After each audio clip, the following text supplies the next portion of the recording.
All right, welcome back. As promised, I'm joined now by one of my buddies, by one of my peers over at Inside the Pylon, Doug Moore. We're going to talk some fantasy football, but first of all, we're going to get acquainted with him. This is his first time on the podcast, so welcome. Thank you for having me. It's exciting. I could not wait when you asked me to come on, and now I'm finally living the dream. Yeah, well, I'm excited too, and so I know a little about you, but for the audience out there, give us kind of the Reader's Digest version of who Doug is, and then we'll talk a little bit about your fantasy football and your sports background. Yeah, so I'm Doug. I have been writing fantasy football. It's my third year going into it. I started writing a couple summers ago.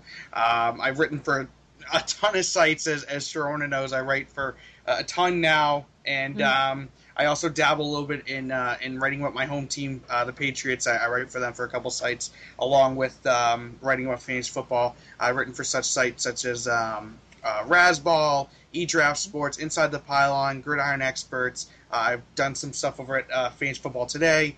I've been all over the place, but I'm glad to be where I am now, especially being on this show with you. Well, I'm so happy to have you, and I was excited as well. So I'm glad that we were able to make it happen. So one of the things that we do here is talk a little bit about how you got into fantasy football. So tell us, when did you start playing, and what drew you to the what is now the national pastime, playing fantasy football? Yeah, so I've been playing fantasy football for, oh boy, I've probably been playing now for, I want to say, close to 10 years now, maybe a little bit longer. I'm turning 23 on Monday, so probably since I was just before I was a teenager.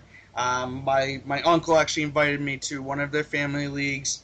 I didn't know any better, and I was just starting to really get into sports then, and I've been doing it ever since, you know, I've just been joining, I really was just doing that for many years, and I got to the point where, I want to write about fantasy football. I love it, and I try to give as much advice, so I actually just said on Twitter, I'm like, who is looking for a writer? Like, I just want to write, and that's how I got started with actually the sports script, and it's just been smooth sailing ever since. Well, good. Well, welcome. It's a great community. We talk on this show all the time about what a great community the fantasy football community is.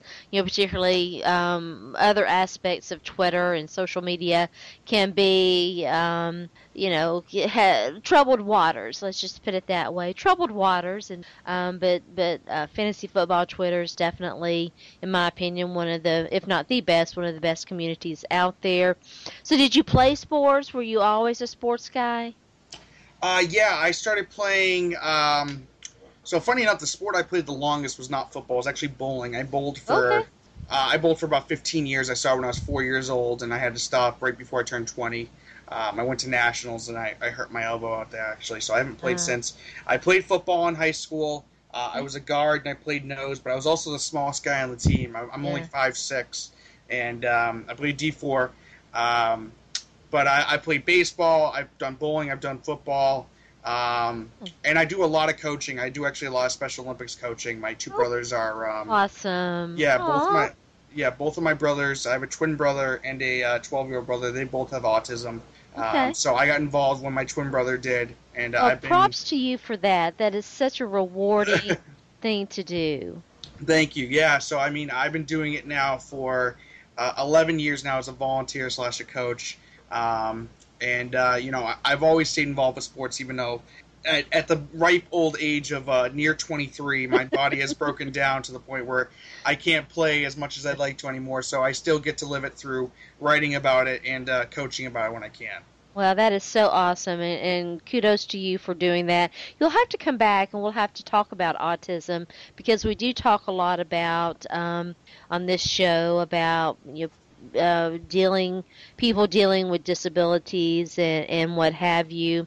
So that is, I'm so honored to know you, to know that you do something like that, because it is so important, and it's such a great thing.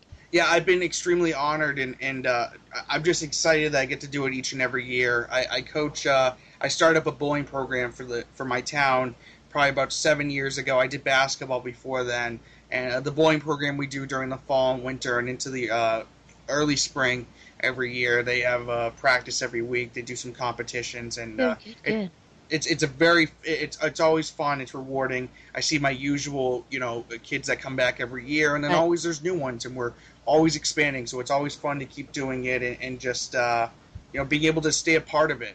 Yeah. This whole organization, and just being able to go every week, for example, and take part in something that not only you're doing for the good of the community, but something you enjoy doing. Well, we'll have to talk about bowling too next time. So you write for Inside the Pylon, and how long have you been writing there? And what is your content going to be about? So I've been writing for Inside the Pylon I want to say about 3 months now. I approached Mark Schofield back. Great guy. Yeah, great guy. I couldn't say enough about him. Yeah. Probably about May or so, and I said, "Hey, listen, you looking for any writers?" Because they were a really big up and coming site, Yeah. And I'll tell you, I don't know about you, but some of the stuff they just pump out there, It's amazing. it's so much, and so I got into it, and I said, I'm a fantasy writer, and Mark and I have talked before, and he said, we tried several times to try and have a fantasy sort of football side to the website, and what I want to do is come in and do that and help revitalize it. So I've been doing a lot of fantasy football articles, a lot of generalized articles I've been doing up to this point, and that's really all you can do up until recently when we saw preseason happening. So a lot of your top 10, busts or top 10 overvalued, undervalued. I actually have a piece that is in the works right now. It's being worked on by our great staff of editors, firsthand. It's going to be about guys that I think could take over starting roles by midseason. Oh, cool. So that'll be coming out hopefully next week. But yeah, no, I think as we get progressing into the season, and I know you and I behind the scenes are still working out a strategy and a game plan for how we're going to provide the best content out there for this upcoming season.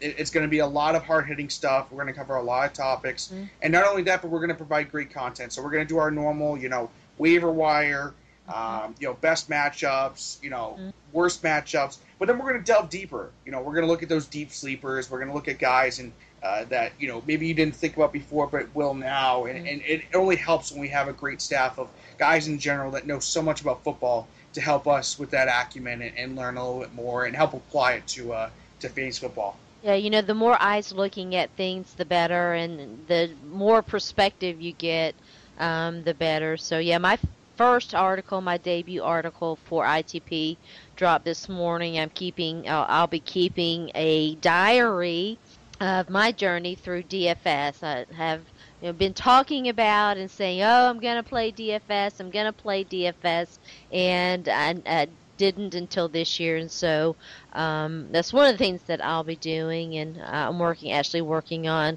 some other things as well. So it's interesting. You came into fantasy football during the internet Twitter era.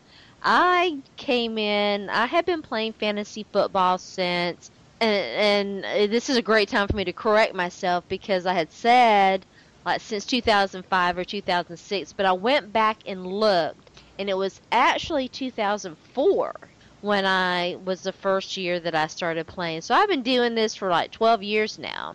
And when I first started, the internet was a thing, but it was just becoming big. This was before, they were starting, but this was before Yahoo's website, and they had a website, but it was before they really became big. They were starting to become big, and so I've got an opportunity to watch it grow through social media and the internet and everything, and it really has made it. I think that's what has made it as big as what it is. Yeah, no, it's expanded so many in so many ways over a short amount of time, and that comes just with technology in general. When you and I both started probably 10 plus years ago, smartphones weren't around.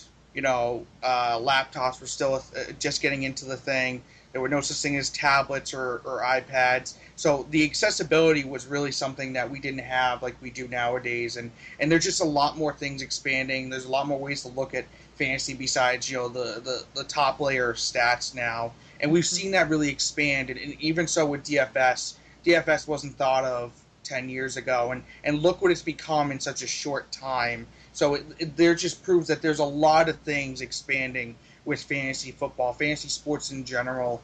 And, it's going to continue to boom. And like you said, it's a great community to be part of because not only do you have great guys part of it, a lot of intelligent guys who have brought a lot to the table and expanded on it throughout the years as well. So it's a great industry, great group to be a part of. And, it's going to keep expanding.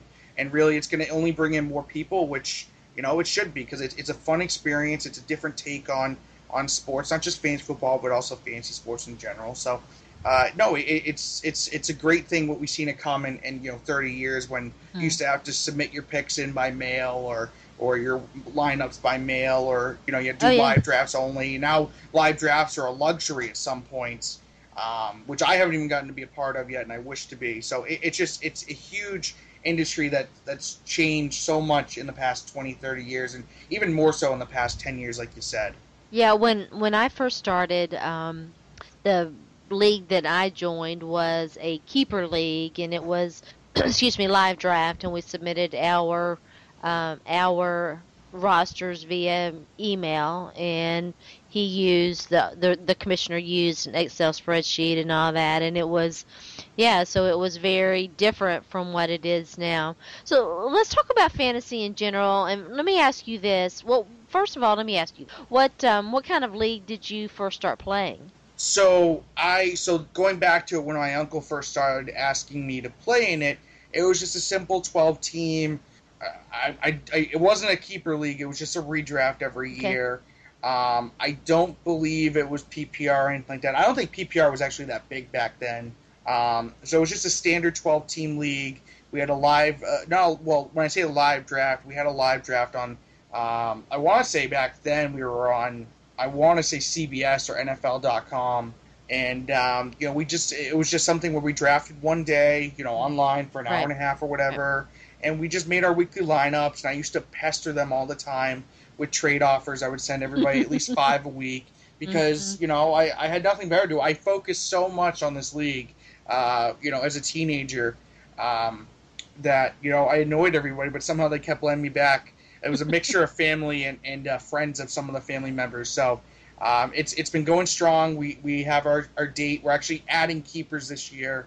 Cool. Finally, it's the first time ever we're adding keepers even though we've changed websites like 3 or 4 times. Right. And so it's been going strong still.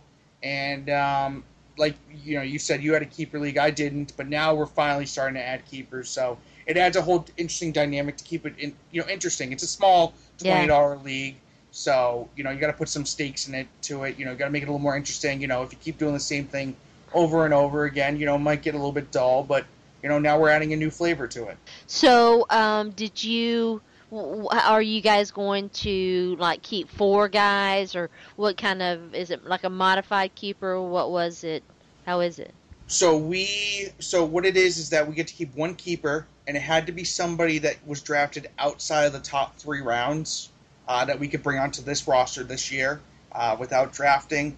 And I'm trying to think. I know if they had to be drafted outside of the 4th round, or outside of the 3rd round, they couldn't have been drafted in the first 3. It could be 4 and below.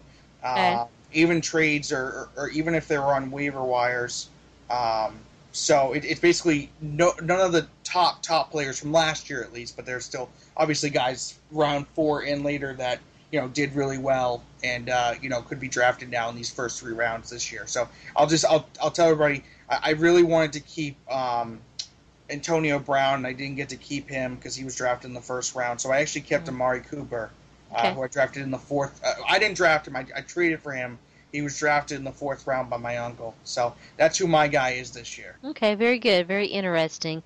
So what guys are you big on this year? What guys are you avoiding? And is there a particular position that you pay more attention to than the other? Yeah, so I think when you look in terms of depth, you're going to look more at the, running backs and wide receivers, because those are the guys you're going to play more than others. So you play one quarterback, in most leagues at least, one or two quarterbacks and one tight end maybe. But, you could be starting two or three running backs, two or three wide receivers, and there's just a whole echelon. There's a lot of depth at all the positions, but, we've seen with something like quarterbacks, you can sit on a quarterback. With tight ends are unpredictable. But running backs and wide receivers aren't that. They're consistent every year with, there's always going to be guys that, weren't thought about as, major contributors the year before when you drafted them, and then they turn out to be studs. So, but I think more so you have to focus a lot on that. For me at least, quarterbacks I usually wait on. I'm not going to go after a guy like Andrew Luck or Aaron Rodgers when I can get a guy like Phillip Rivers 10 rounds later who did really well last year, or even a guy like Andy Dalton as well. Just to throw out a couple names, Phillip Rivers I'm extremely high on this year. Okay, interesting. Yeah. I mean, so just talking about him real quick, a lot of people don't know this, but through the first half of the season, weeks 1 through 8 last season, Phillip Rivers was the number 2 quarterback in fantasy. And then he suffered a whole slew of injuries, his offensive line. Melvin Gordon wasn't playing well. He lost Keenan Allen. He lost, Malcolm Floyd as well. So it's a situation where he's bouncing back. He's got an offensive line that, when healthy, is actually pretty good. Melvin Gordon's getting a little bit of hype as a second-year guy, post-hype, I guess they call it. He's got Keenan now. He's got Travis Benjamin as well. So there's going to be guys, I think, there that can help him. If he has a healthy cast like he did last year, he's going to go right back into fantasy relevance and be a guy that outperforms his ADP. I think he's like 12th or 13th quarterback taken. So, yeah. He's gonna get his numbers. I don't think that there's any question about that. Having watched the Chargers though in that first preseason game, they're just, to me, they look like a bad football team. Yeah, overall, it's not a team to be confident in, even in a division like the AFC West, where there's a little bit of a gap, not a gap, but it's a little bit wide open, even though, the defending Super Bowl champions are in that division. The Raiders improved a ton. The Chiefs are always going to stay in there. And then the Broncos, obviously, with one of the best defenses. And I think if there's a quote-unquote black sheep of the AFC West, it's the Chargers, because, they have an offense that, when healthy, and that's a big if or when, could be really good, but also their defense is just, there's not a lot of good pieces on it. And then we're dealing with this debacle where they spent a number 3 overall pick on a guy that still hasn't even shown up or signed with the team yet. And that's a whole mess of an issue. But yeah, I don't see this team doing really well on defense this year. I think they could be well on offense, but again, I think with the type of teams that are in the AFC West, I think that they're going to be the clear team that's going to finish at the bottom. Maybe like a 6-10, 5-11 team, unfortunately. Yeah, it's pretty interesting. So, is quarterback that position? Is that something that some guys like? My brain is not working today. Our friend at the NFL Network, Matt, with his reception perception, he kind of focuses on wide receivers. Or do you just pay attention to all positions? I try to pay attention to all of them, because all of them play a part in it. But there are some that are more unpredictable than others. And I guess going into it a little bit, tight ends.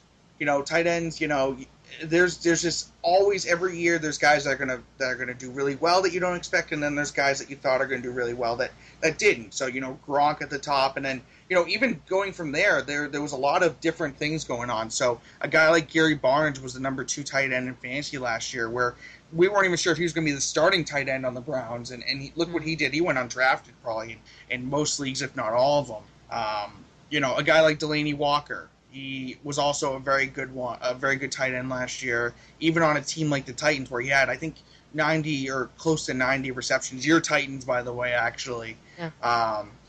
There's just a lot of Jordan Reed, another guy who's always been good, but health was an issue, and then he does really well.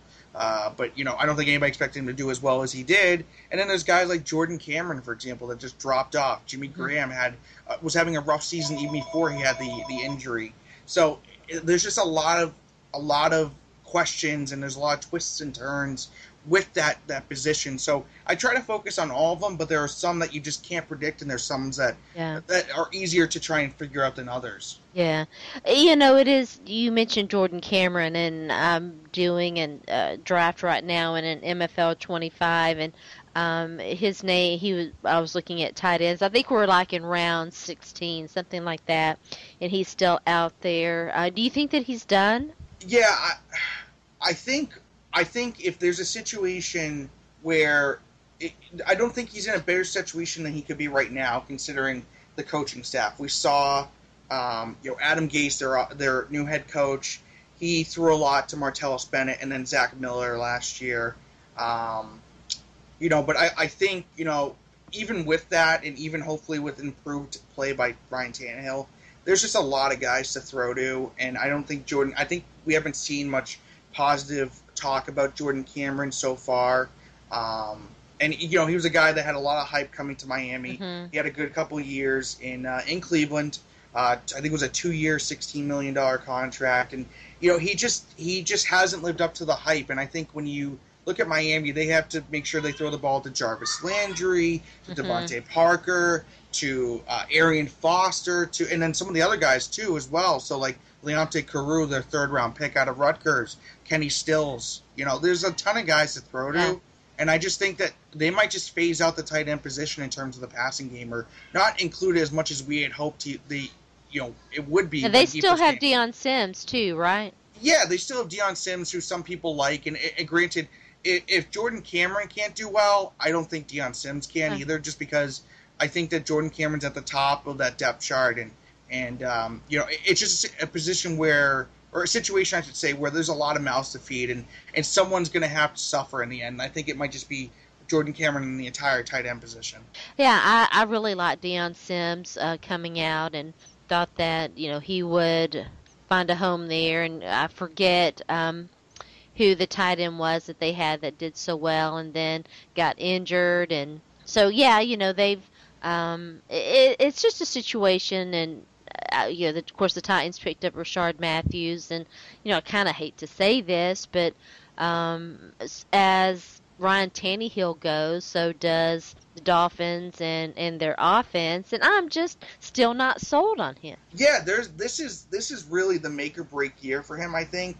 I know that he signed a big contract extension, but still, we are waiting for him to really break out and be what we hope he would. He's a wide receiver converted to a quarterback out of Texas A&M. I think he was a top 10 pick a couple years ago. He has so many good he's just oozing with athleticism, but just can't put it all together. And he's inconsistent at times. He makes bad mistakes. He's got a great arm and he's mobile, but it's just not all of it's there, and it just hasn't been able to put it together. Exactly, he hasn't been able to utilize all of his skills and talents at one time. You see 1 week maybe his accuracy shows up, but his long ball doesn't show up, or maybe his pocket awareness shows up 1 week, but then he can't seem to escape the pocket, or he can't just see the field. It's just a situation where he hasn't done everything right at one time, and that's just a situation where.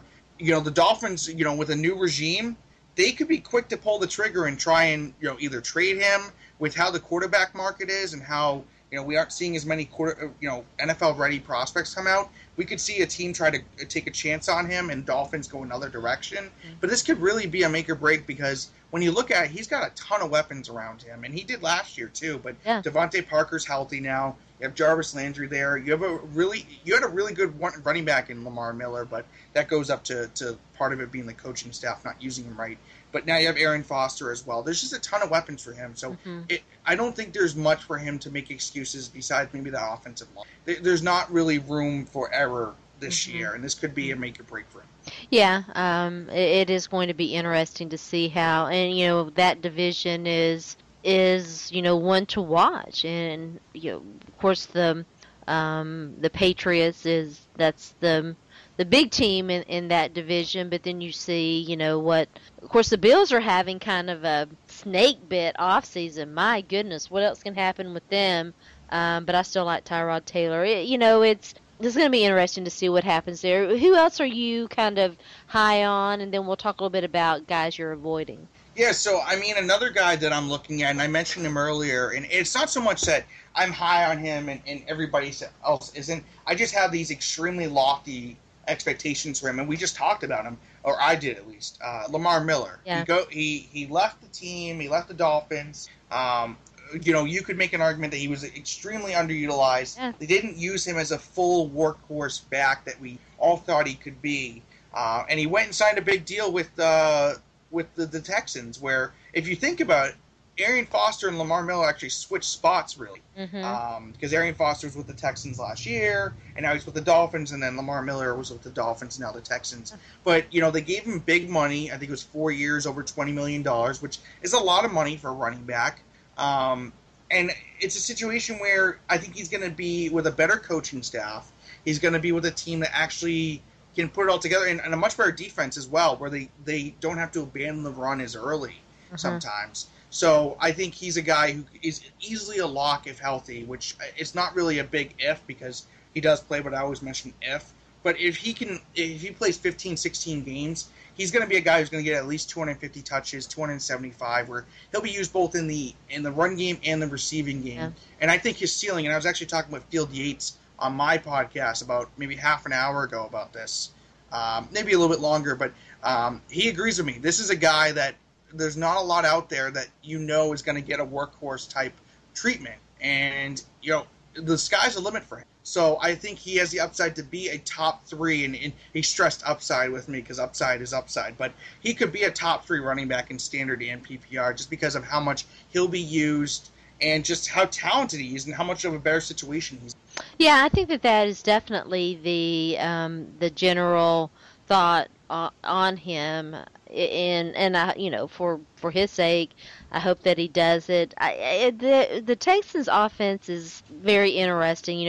There are a lot of guys who their ADPs are high. Will Fuller, they've got Jalen Strong. They've got, of course, Nuke is sort of the household name, I suppose. But there's a lot of mouths to feed there too, and Brock Osweiler, you're already seeing people start to say Tom Savage could be starting by midseason. So, I don't know why. It's definitely a situation that that bears watching. What about guys you're kind of avoiding?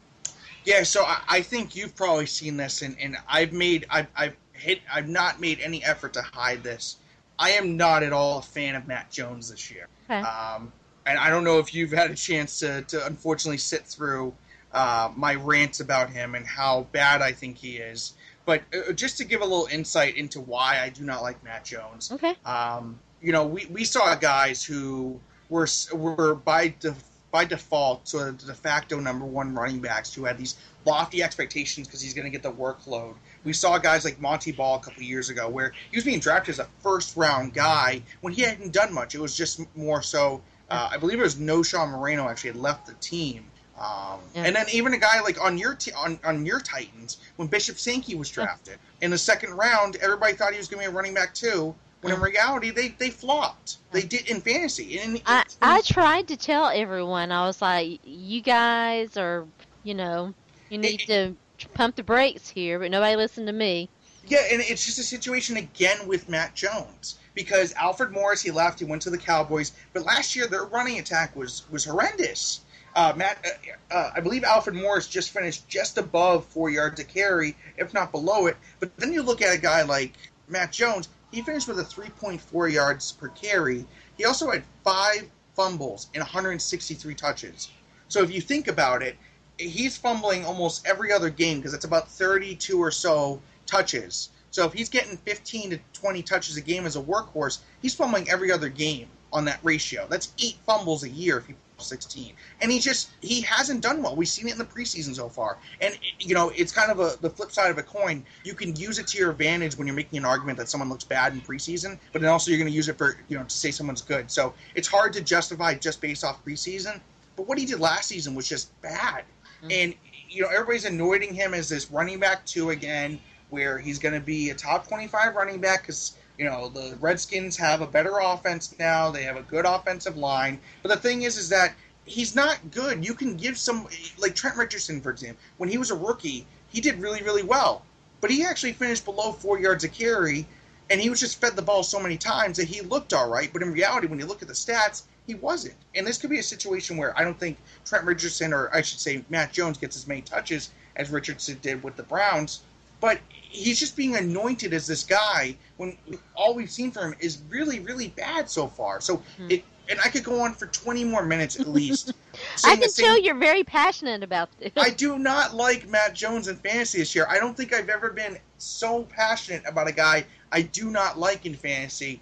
And I've lost many, many Twitter followers over it. But you know what? It's going to be great in the end when he's like a top 50, I should say, if that running back. So, yeah, there's one guy in particular I do not like more than everybody else, and that is Matt Jones. Okay, well, I think that's fair enough. I've been avoiding him. It's not that. I mean, I've got similar concerns. It's not that, I'm not nearly as passionate about it. They're just, there are guys that, you're still in kind of prove-it mode with. And I sort of feel that way about Lamar Miller. I haven't yet taken the plunge with him yet, although I understand all of the arguments for him. I think if I've learned anything playing this wonderful thing that is fantasy football, is you just got to go with your gut.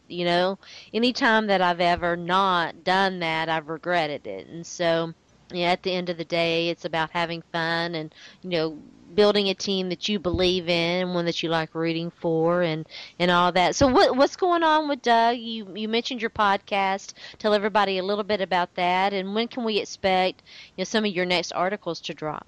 Yeah, so I am on. I've been doing this probably for about, I want to say 3 months now, if not longer. Probably maybe about 4 or 5 months actually. Now that I think about it, I joined up with Colm Kelly. He has been doing the Overtime Ireland podcast He's been doing it for a few years now. He had put out a help wanted ad, you could say, that he's looking for a co-host. I threw my hat in it, and off the air earlier tonight before I came on here. I only did it because he has so many followers, and that's not true at all. He's done really well for himself with the whole website, OvertimeIreland.com, and the podcast itself. He's had some really great guests on. He has a good rapport. And him and I have gelled really well so far. Good. And like I said, we just had Field Yates on tonight from ESPN. Awesome. And we had Sean Siegel on. We've had Evan Silva, Mike Clay on. We've had so many great guests on. It's crazy to get their insight and just find out more about them besides Twitter, where they're just a name, a face, and 140 characters. So it's been really great doing that, and we're going strong. So that podcast we just recorded right before I came on here. So that'll be dropping probably tonight, if not tomorrow. And then in terms of some articles that I'll be doing, so I write for 5 different sites right now, at least, consistently. I write for Inside the Pylon, eDraft Sports, Gridiron Experts for Fantasy Football, and then I write for Pat's Pulpit and Scout, Patriots on Scout for the Patriots. So I have my next article, technically is coming out tomorrow morning. I did my top 50 wide receivers in PPR this year. That'll be dropping on eDraft Sports tomorrow. I have my article in the works right now about top 10 guys who I think will be starters by midseason. These are guys that probably aren't expected to be starters right now, but could be by that time. And are there any Titans on your list? Are there any Titans on my list? I honestly was, and this is a true story, you can believe it however you want. Okay. I was gonna put Dorial Green-Beckham on there because of how he's been really relegated to second team so far. With the Titans, because he was behind Tajay Sharp and Rishard Matthews, but that's kind of moot now, I think, a little bit because he got traded. So I was actually writing it up the night before he got traded. I went to work on the next day, and then the trade happened. So I'm like, I got to think of somebody else now. So officially, no, there are no Titans, but there was going to be. Yeah, it to me would have been very, very, very hard for Dorial Beckham-Green to become a starter this year. It really was probably going to be next year before my expectations. I'm talking, about my expectations simply because of his situation. But it's very interesting, and certainly some opportunity in Philadelphia. Doug, it was such a pleasure. Tell everybody out there where they can find you on social media. Well, you can find me on Twitter at your own disposal, at your own risk, at D Moore NFL. That's D as in Doug, Moore NFL. And no, I do not work for the NFL, as some people have thought I did. So that's where you can find me on Twitter. And please do so at your own discretion. All right. Thanks. Have a great evening. Thank you. You as well. Thanks for having me on, Sharona. Okay. Bye-bye.